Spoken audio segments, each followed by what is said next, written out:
ఈరోజు చండీ హోమంలో ఏ హోమ ద్రవ్యాలు వినియోగిస్తారో తెలుసుకునే ప్రయత్నం చేద్దాం. చండీ హోమం ఎక్కడ జరుగుతుందో అక్కడ దుర్భిక్షం ఉండదు, చేసేవారికి దుఃఖం అనేది రాదు.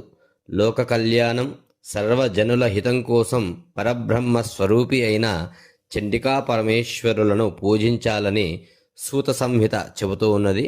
అలాంటి శక్తివంతమైన చండీ హోమంలో ఉపయోగించే ద్రవ్యాలు ఏంటో తెలుసుకుందాం. పాయసంతో పాటు 13 అధ్యాయాలు ఏ అధ్యాయానికి ఏ ద్రవ్యం ఉపయోగిస్తారో తెలుసుకుందాం.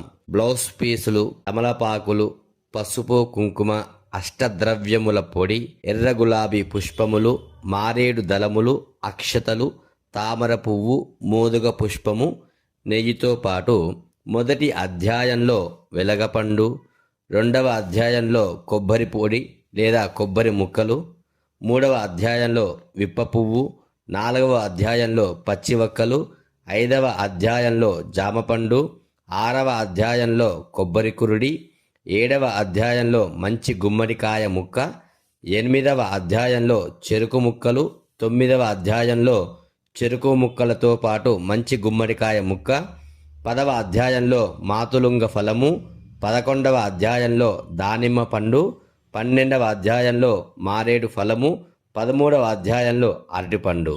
జై శ్రీరామ్. సర్వే జనా సుఖినో భవంతు.